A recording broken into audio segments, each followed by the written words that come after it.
ঠিক আছে? খুশি তো?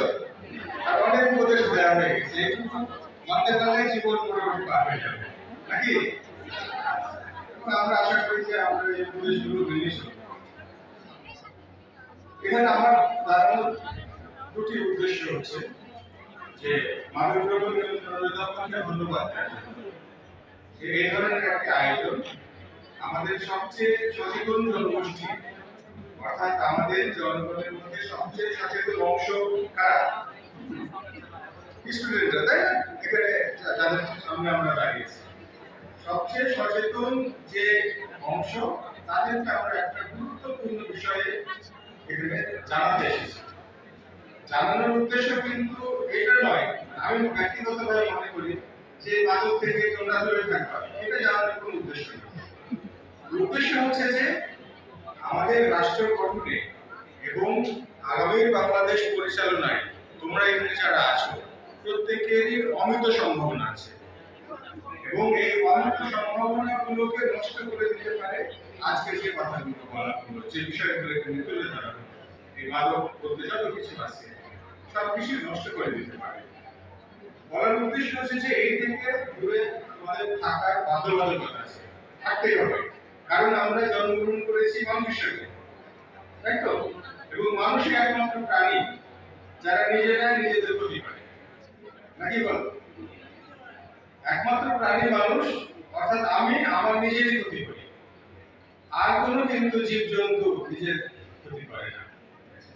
তো এই কারণে হচ্ছে যে এত কিছু বলার উদ্দেশ্য যে তোমাদের কাছে এই দেশের, এই সমাজের, নিজের পরিবারের অনেক বড় স্বপ্ন আছে, অনেক বেশি চাওয়ার আছে, অনেক বেশি পাওয়ার আছে। তো এই যে ছোট থেকে আজকে 20 বছর 20+ এখানে যারা আছে সবাই মোটামুটি, তো এই যে 20 বছর পর্যন্ত যে আমরা বড় হয়েছি, এই দেশের, এই সমাজের, এই পরিবেশের, মাটি মানুষের মধ্যে যে বড় হয়েছি, এর প্রতি আমাদের যে কৃতজ্ঞতা প্রকাশের আগামীতে আমাদের সময় চলে এসেছে। এবং জীবনে হলো যে এটা হলো যে সবচেয়ে মূল্যবান সময়। আমি ব্যক্তিগতভাবে যখনই বলি যে এইচএসসি হচ্ছে যে আমাদের জীবনের একটা টার্নিং পয়েন্ট, অর্থাৎ আমাদের এখানে মোড় আছে, ওই যে আমরা যে যদি তালেবাড়ি মোড় বলি, বা আমাদের এখানে যদি সিএমপি মোড় বলি, অথবা বগুড়া সাত রাস্তা আছে, ঢাকা সাত মাথা আছে, আমরা ঠিক এরকম সাত মাথার মোড়ে দাঁড়িয়ে আছি জীবনে। এইচএসসি স্টুডেন্ট যারা আমরা এখানে আছি, এখান থেকে অনেকগুলো যাওয়ার গন্তব্য, এবং সবগুলো গন্তব্যই হচ্ছে যে অফেরতযোগ্য।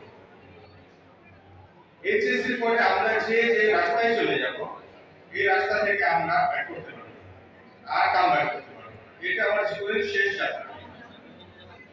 কাজে শেষ যাত্রা পূর্ব মুহূর্তে আমরা দাঁড়িয়ে আছি এবং অপেক্ষা করছি আমরা এমন একটা রাস্তায় যাব যেখান থেকে আমি নিজে তো গ্লোরিফাইড হবো বটেই, আমি আমার সমাজকে, আমার পরিবারকে এবং আমার দেশকে সারা বিশ্বে উজ্জ্বল করব।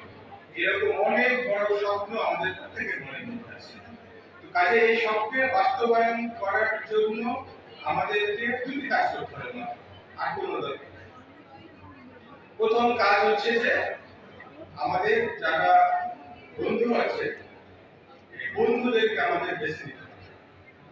ওমর খৈয়াম বলেছেন যে বন্ধু বেছে নিষ্ক্রিয় তুই আমার জিতের ভিড় থেকে, তাই তো? আমরা রুবাইয়াকে ওমর খৈয়াম করেছি আমরা অনেকে। এই বন্ধু বেছে নিতে পারাটা হলো জীবনের প্রথম সিদ্ধান্ত। আমরা যদি ভালো বন্ধু বেছে নিতে পারি, তাহলে আমার যে সাত রাস্তা সবচেয়ে উজ্জ্বলতম রাস্তাটা আমি যেতে পারবো। এইটা একটা বলার উদ্দেশ্য। দ্বিতীয় বলার আরেকটা কথা বলার উদ্দেশ্য, সেটি হচ্ছে যে আমরা আমার ভালোটাকে প্রত্যেকেরই নিজেদের একটা সময় বের করা উচিত 24 ঘন্টার মধ্যে, যে আমরা যেন আত্মসমালোচনা করি যে আমি আজকে সারাদিন কি করলাম, এবং আমি সারা জীবনে কি করেছি, এবং আমি কি করতে চাই। এই যদি গোল সেট করতে না পারি, যে কোনো, আমরা যদি জীবনকে একটা প্রজেক্ট হিসাবে ধরি, এবং যে কোনো প্রজেক্ট যখন বাস্তবায়ন করা হয় তখন একটা গোল সেট করা হয়। কাজে আমি যদি আমার জীবনের গোল সেট করতে না পারি, তাহলে কিন্তু আমরা একাজালি চলবো এবং আমরা আমাদের স্বপ্নের জায়গায় পৌঁছতে পারবো। আমার অনুরোধ থাকবে, এখানে যারা রয়েছি, তোমাদের হাতে আগামী বাংলাদেশ, তোমাদের হাতে রাষ্ট্র পরিচালনা, তোমাদের হাতে সবকিছু। আমাদের এখন যাওয়ার সময় হয়ে গেছে। আমাদের দায়িত্ব হচ্ছে যে আমাদের চেয়েও যেন উপযুক্ত ভাবে তোমাদের একটা অবস্থান দিয়ে যেতে পারি। এই জন্য আমাদের বিনীত অনুরোধ তোমাদের কাছে, কোনো আদেশ নয়, কোনো উপদেশ নয়, কোনো নিষেধাজ্ঞা নয়। আমাদের অনুরোধ হচ্ছে যে আমার জীবনকে আমি যেন সুন্দরভাবে গড়ে তুলতে পারি। কারণ হচ্ছে যে আমার পরবর্তী প্রজন্ম, তোমার পরবর্তী প্রজন্ম তোমাকে দেখেই বড় হবে। তোমার ছোট ভাই বোন, তোমার প্রতিবেশী, তোমার আরো যারা আত্মীয় স্বজন আছে, তোমাকে কিন্তু দেখবে। আর বিশেষ করে রাজশাহী কলেজ কে আমরা সবসময় ঈর্ষা করি যারা রাজশাহী কলেজে পড়তে পারে। কারণ এটি হচ্ছে এত অঞ্চলে তোমাকে বাংলাদেশের অন্যতম একটি বিখ্যাত কলেজ। এই কলেজে পা রাখা যে কোনো অনেক ইউনিভার্সিটিতে পা রাখার চেয়েও বেশি মর্যাদাপূর্ণ।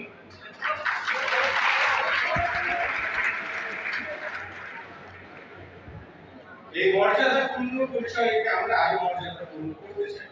এই রাজশাহী কলেজ থেকে বাংলাদেশের অনেক বিখ্যাত ব্যক্তিগণ দেশ শাসনে এসেছেন, রাষ্ট্র পরিচালনায় এসেছেন, রাজনীতিতে এসেছেন, বিজ্ঞানীরা এসেছেন।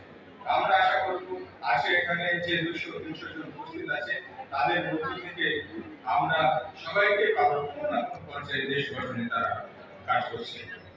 মাদক দ্রব্য নিয়ন্ত্রণ অধিদপ্তর অনেক কথা বলেছেন, এইগুলো কি মাদক আছে কিভাবে তারা নিরাময় করে। তো আমাদের দুটি কাজ, একটা হলো হতাশা থেকে মনোনিবেশ করতে পারে, আর একটা উৎসুক থেকে, কিউরিসিটি থেকে, আউটার কিউরিসিটি।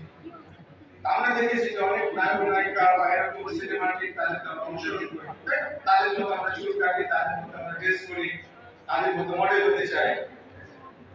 সিনেমাতে বা বিজ্ঞাপনে কিন্তু মাদকের প্রচার নিষিদ্ধ করা আছে, আমরা যতটুকু জানি।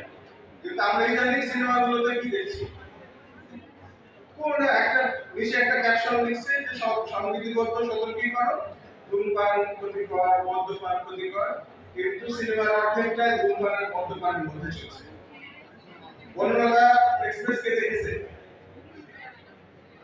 হ্যাঁ দেখছেন? কারণে দেখতে পারেন না, সিনেমা খুব মানে খুব বেশি ভাইরাল হচ্ছে বনলতা এক্সপ্রেস। বনলতা এক্সপ্রেসের অনেকে সুনাম করেছে, আমি সুনাম করতে পারি নাই। কারণ এই সিনেমার অর্ধেকটা এই ধূমপান আর মদ্যপান দিয়ে ভর্তি। এটা আমরা কি মেসেজ দিচ্ছি? কাজে মাদক দ্রব্য নিয়ন্ত্রণ অধিদপ্তরের বিরুদ্ধে অনুরোধ করব, আমাদের এফডিসি যে জুরি বোর্ড আছে, এই জুরি বোর্ডে যাতে আমাদের অবশ্যই মাদক দ্রব্য নিয়ন্ত্রণ অধিদপ্তরের একজন প্রতিনিধি থাকে। কারণ আমরা এমন ভাবে প্রচার করছি মাদকটাকে একটা আমব্রেলার মধ্যে থেকে, একটা ছায়ার মধ্যে থেকে। তো এটা তো আমাদের হচ্ছে যে হলো যে হাস্যকর, তাই না? আমরা যখন আমাদের বিশেষ করছি একটা ছোট্ট লাইন দিয়ে, কিন্তু আমরা এটা কথা প্রচার করছি। তো এটা তো হলো চলতে পারে না। এই বিষয়গুলো মনে হয় আমাদের সময় এসেছে এগুলো থেকে নিবৃত্ত হওয়ার, এবং তাদেরকে আমরা যদি একটা সুন্দর পরিবেশ দিতে পারি তাহলে আমরা মনে করি যে একটা ভালো সমাজ গড়ে তুলতে পারবো। এবং আমার অনুরোধ থাকবে যে আমাদের সেলফ ডিটারমিনেশন দরকার, প্রত্যেকটা স্টুডেন্টের সেলফ ডিটারমিনেশন দরকার। আমার একটা ডিটারমিনেশন ছিল, এখানে যারা আছে সবার একটা ডিটারমিনেশন ছিল, আমার সেলফ ডিটারমিনেশন দরকার।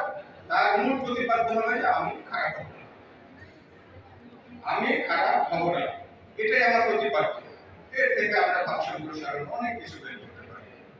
যাই হোক, আমরা অনেক কথা বলেছি, অনেক সময় দিয়েছি, আর স্টুডেন্টদের বেশিক্ষণ বসে রাখতে নেই, 45 মিনিটের বেশি কখনো বসে রাখতে নেই। তো মানুষ হিসাবে আমরা 45 মিনিটসের বেশি মনোযোগ রাখতে পারি না, এটা আমাদের মানুষেরই হলো যে সাইকোলজি।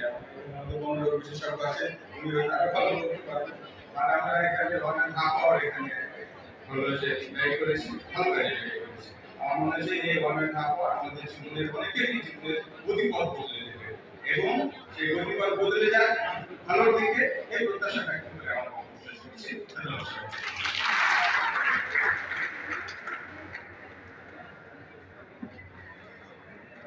ধন্যবাদ ডক্টর আ.ম.ম. বদিউল রশীদ বিভাগীয় কমিশনার রাজশাহী স্যারকে স্যারের সুন্দর বক্তব্যের জন্য।